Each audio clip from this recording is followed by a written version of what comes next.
আপনারা তো এমন অবস্থায় পৌঁছে গেছেন যে তৃণমূল কংগ্রেস নেতারা এরপরে ভোট পাবার জন্য হয়তো নিজের মন্দির, বাড়ির মন্দিরও হয়তো ঈদের গরু কাটার জন্য দিয়ে দেবে।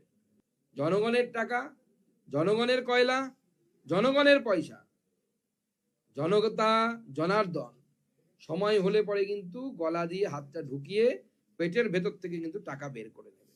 ভোট কি এতটাই বড় যে সংখ্যালঘু ভোট পাওয়ার জন্য যে সরকারি জায়গা, পিডব্লিউডি জায়গা, সেই জায়গা কেউ দখল করে নিচ্ছে, সেখানে পুলিশ গিয়ে সেই দখল উচ্ছেদ মুক্ত করতে পারছে না।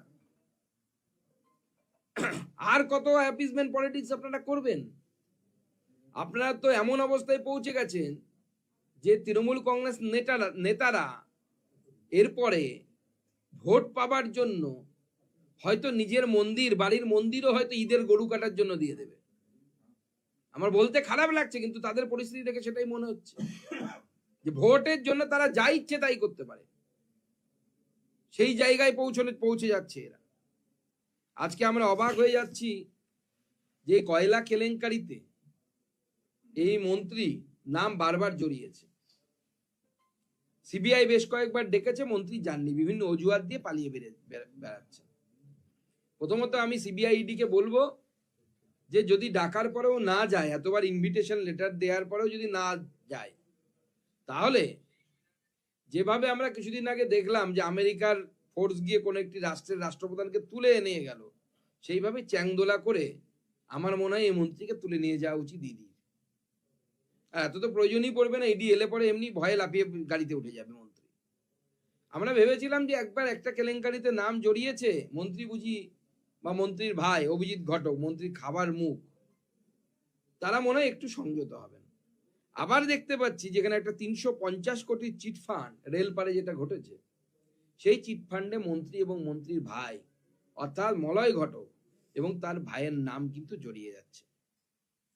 আমরা আসানসোল মিউনিসিপ্যাল কর্পোরেশনের কমিউনিটি হল লিজ তা নিয়ে দেখতে পাচ্ছি অদ্ভুত কাণ্ড, যে মেয়র নিজের দলের কাউন্সিলরের বিরুদ্ধে এফআইআর করছে। কেন? ভাড়ার টাকা নেওয়া হয়েছে, কিন্তু লিজ হোল্ডাররা কোনো জিএসটির টাকা জমা করেনি, অথচ সাধারণ মানুষের কাছ থেকে সম্ভবত 18% হারে জিএসটি নেওয়া হয়েছে।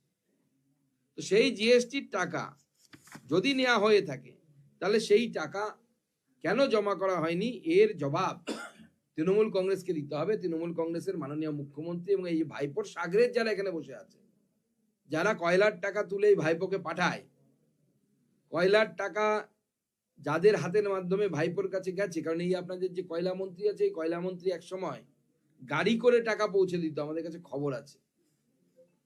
তাদেরকে কিন্তু মানুষের কাছে জবাব দিতে হবে।